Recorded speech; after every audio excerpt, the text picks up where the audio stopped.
Okay, welcome to the podcast. My name's Cameron Buckner, and this is the Dixie Cryptid What If It's True podcast. I have two stories from the United Kingdom, two very well-written stories that were really interesting, and I hope you guys are going to enjoy this. I know you will. So let's get on with it. All right, here we go.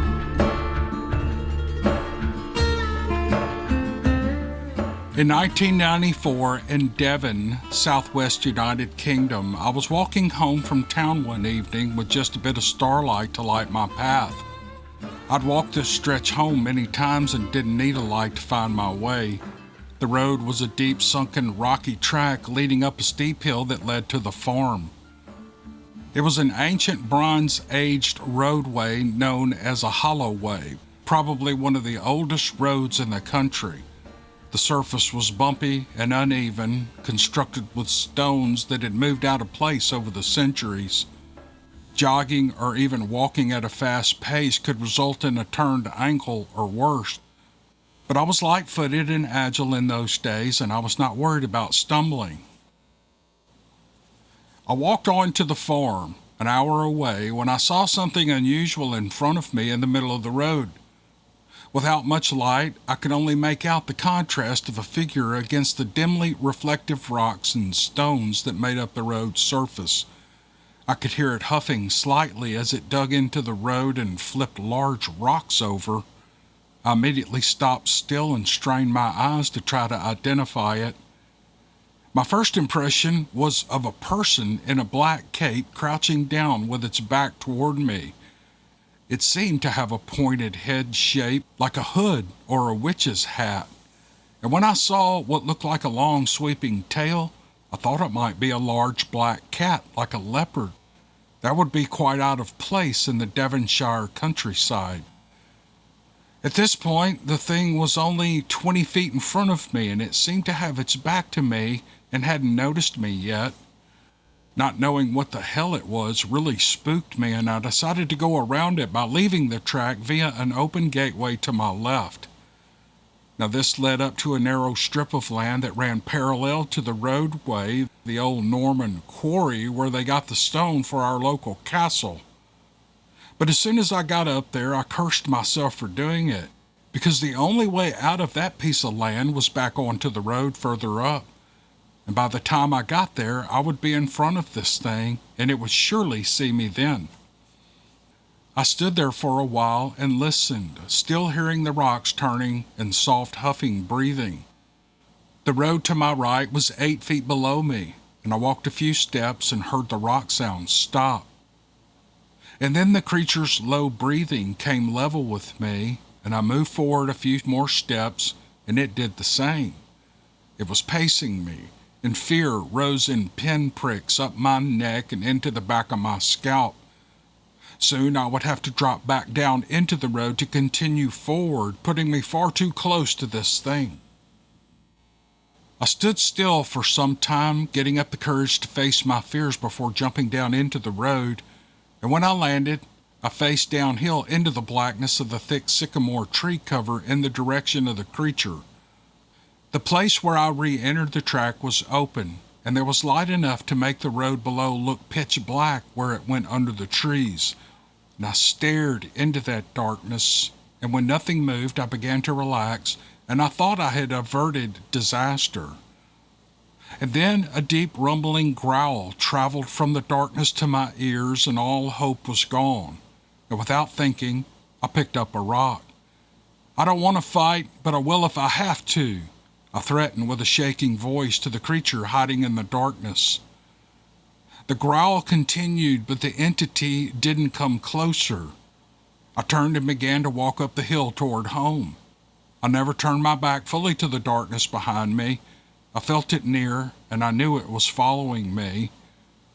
I turned several times to face it as I walked, wanting it to know that I would not go quietly. And when I got to the farmhouse, my partner's dog was there to meet me. She was supposed to be indoors, but had managed to get out. My partner and her young son were away at the time. The dog was beside herself, shaking. She wrapped her body around my legs and then pulled and pushed me through the gate toward the home, away from the road. "What's that? What's that? What is it? Go on," I excitedly said to the dog and pointed down the dark road.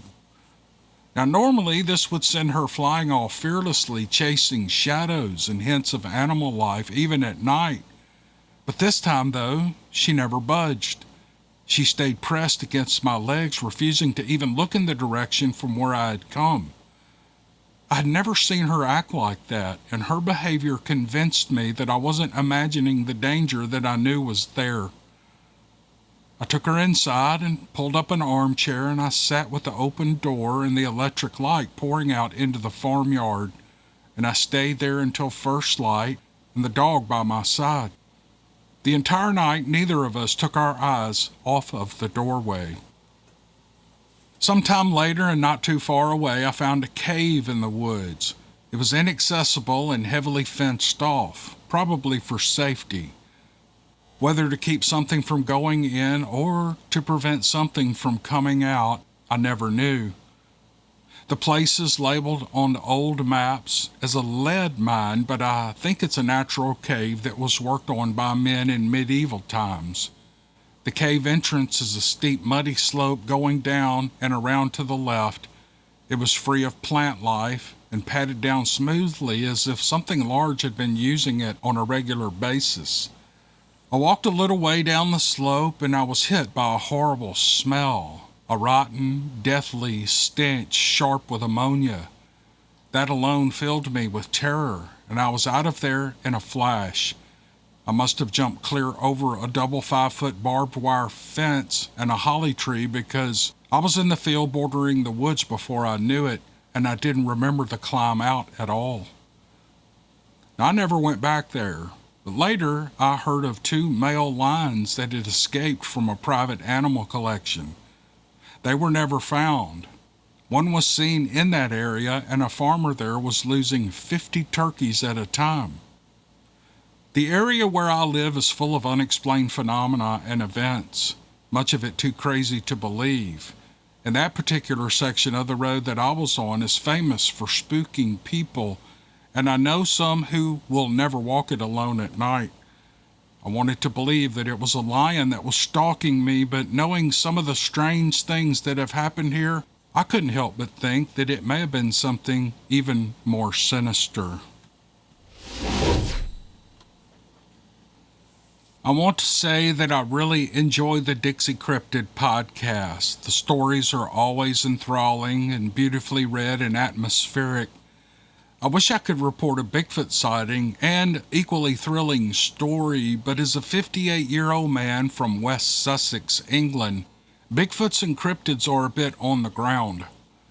I think the nearest we get here in the UK is the Loch Ness Monster in Scotland, which the tourists seem to enjoy. And while we might be lacking a bit in the cryptid department, what we do have is an abundance of history. Britain is full of historic buildings, castles and ancient ruins, homes and dwellings that have been virtually unchanged for hundreds of years. There's a real sense when you live in the UK of this abundance of history and those that came before. I don't know if my little story in some way taps into something that happened in the past, but it certainly is odd. Let's see what you think. When I was 6, my parents took me and my older brother to the beautiful, quiet little seaside village of Polzeath, Polzeath, Polzeath, in stunning North Cornwall. This wonderful place truly had everything. A beautiful, sheltered beach, dramatic scenery, and my favorite thing, the opportunity to play and bodyboard in the exhilarating waves pounding in from the Atlantic. As I got older, I always found a week or so to revisit this childhood haunt and recapture some of the memories I had so enjoyed growing up. Most years I paid a visit to Polzeath and continue to add wonderful memories of this lovely place. To people in the UK, if I'm mispronouncing the name of this town, I apologize. I just have never heard it. So bear with me and give me some grace on that. Okay, back to the story. One of the traditions I was keen to keep alive was an 18-mile round-trip hike going north, following the rugged and stunning coastline of Polzeath to Port Quinn, and then along to the picture-perfect fishing village of Port Isaac. In 2001, I had been running a marketing company in Sussex, and my team had decided to take part in a hike for charity. In preparation for this, I took the opportunity to suggest that as part of our training, we could have a long weekend down in Cornwall, and I could introduce the team to my go-to hike along the coastline and back. And coupled with the opportunity of a wonderful adventure, the prospect of great weather, and perhaps a few crafty beers after the event, I had no trouble enticing the team to come. After work on Friday, we jumped into the minibus and headed west. We arrived at our B&B, the Cornish Cottage in Polseth, and had a quick beer and then went to bed shortly afterward, all keen to set off early on Saturday morning for our adventure. The day could not have gone better. The weather was amazing, the views were spectacular, and the banter and camaraderie were everything I had hoped. The hike was tough but manageable, and we all felt a true sense of accomplishment when we arrived back at the Cornish Cottage, ready for a great meal and some alcoholic reward for our endeavors. There was a true intention to party hard, but the reality was different.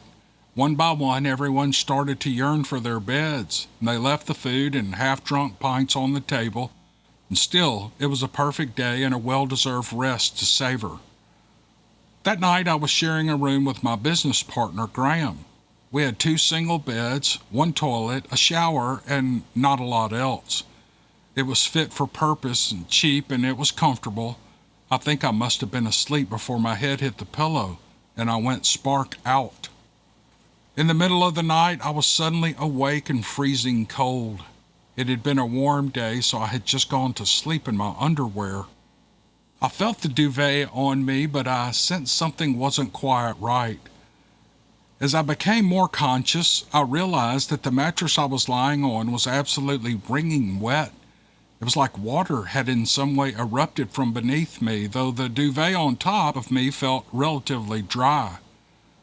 My first reaction was that there had been a leak in the plumbing, but there was quite a bit of light in the room from the streetlight outside, and I could see no evidence of anything out of the ordinary. After that, it occurred to me that I might have wet myself. And to be honest, I thought this was unlikely because I had drank virtually nothing the night before and had never done anything like that. Also, I noted that my underwear was dry other than where it had touched the mattress. In any event, I looked over at my mate Graham, who was sound asleep. I decided not to wake him, and I made the best of the situation until morning. I turned the mattress over and took off the sodden sheets, and I gathered all the available towels together to give some protection from the wetness, and my night passed very slowly. I was freezing cold and a little spooked because nothing like this had ever happened to me before. I couldn't think of a rational explanation.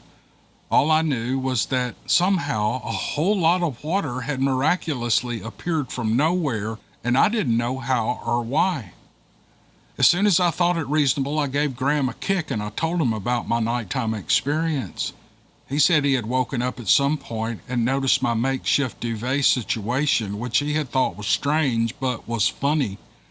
And together we inspected the ceiling and the plumbing, and we saw no evidence of leaks. And then we discussed the possibility of one of us being the guilty party with an ill-timed night pee. Still, we soon eliminated that as unlikely because, frankly, the wet mattress had no odor, and as I said, the water had erupted from below. We concluded that it was just one of those things and that we would probably never know the truth, and the rest of our team thought it was funny and just part of the weekend's adventures. Over the next couple of years, there were few opportunities to tell the story. It had been a very strange thing to have happened, and when relaying the events, people seemed intrigued. In my heart, though, I began to think that there must have been a rational explanation that had caused this, and we probably hadn't put in the necessary time to investigate the property at the time. In any event, I didn't dwell on it, and so I put it out of my mind. In the spring of 2022, my business partner Graham announced that he was engaged to be married and was going to be hitched that summer to the love of his life, Babs. Great news, I thought. Not only a nice wedding to enjoy, but also the prospect of a great bachelor party, which was bound to be eventful. And with his impending nuptials fast approaching, Graham came to me with an interesting suggestion. His idea was to get scuba qualified before his honeymoon in Jamaica so he would be prepared the moment he landed. It was something I had always wanted to do, and I jumped on the chance to join him. It was allegedly spring here in the UK, although most mornings still came with a thick layer of frost on the ground. Graham and I found ourselves standing by the foreboding lake that had formerly been a quarry to do the open water part of our course. This venue in Peterborough was an inland scuba training facility that simulated the real-life experience of diving in the open ocean, complete with sunken features such as an old aircraft and even a double-decker London bus. In our little group, we had 8 other trainee divers, 3 ladies and 5 blokes, spanning age groups from 30 to the oldest of 65. We got to know these people well in the preceding weeks. They were a good bunch of people who, like us, wanted to tick scuba diving off the bucket list. One night, our group decided to go for a few beers, local to where we were staying. After freezing most of the day in the lake, sitting in a cozy pub with an open fire was just the tonic we all needed. After a good night with these like-minded folk, we got to the stage of the evening when we were sitting back in chairs contently, sipping on a malt whiskey to round off the day. The conversation became quite animated, with the subject somehow turning to what weird things have happened to you in your lifetime. And when it got to me, it was easy. I would tell the strange story of our Cornwall adventure, punctuated with Graham filling in the blanks and interjecting his perspective. And as I was speaking, I noticed that one of the guys in our group started to look at me strangely. He had gone stone-faced and was fidgeting in his chair. "Robert, are you okay?" I asked. "Was this new B&B impulsive up on a hill?" he asked. "Yes," I said. "Was it called the Cornish Cottage?" Robert asked. "Yes," I said. "Was your room up the stairs and first on the right?"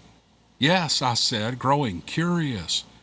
"Was your bed the first one on the right as you entered the room?" Robert asked. I hesitated. Yes," I said. "What's going on, mate?" "You won't believe this, but the same thing happened to me a couple of years ago," he said. "I woke up freezing and soaking wet, and I couldn't come up with an explanation. I had just put it down as just one of those things," Robert said, looking a little disturbed. Now, as you can appreciate, this information was incredible. During Graham's and my telling of the story, we had not given the location details, the name of the B&B, let alone the precise layout of our room. And I remember feeling the hair stand up on the back of my neck, and it felt like this was no longer just one of those things after all.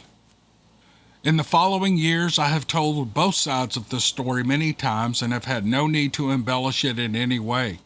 These are 2 different accounts with the same strange outcome. And since this strange event, I have visited this lovely seaside village and hiked the glorious coastal path many times. The Cornish Cottage is no longer there. It was demolished and replaced by a parking lot. And I have often wondered what the truth really was here. Was it just the most incredible coincidence, or was there something more sinister going on?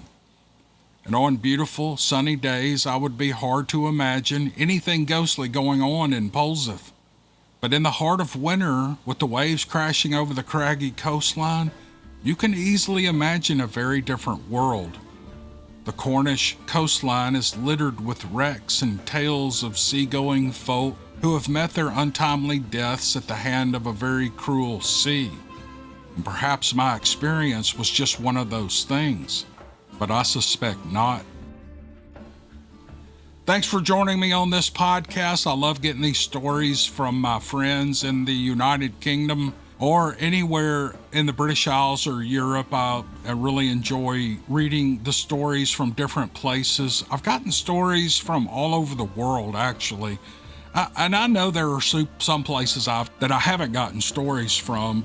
I don't know, something about something going on that I understand in another country or another continent is, I don't know, it's illuminating to me. It's very interesting to me, and I love to read these. So I hope you all enjoyed that. I've had these stories for a long time, and I apologize to the writers for taking so long, but I do have a lot of them to do. I wanted to get these out today because I liked them. That's why I did them, because I like them.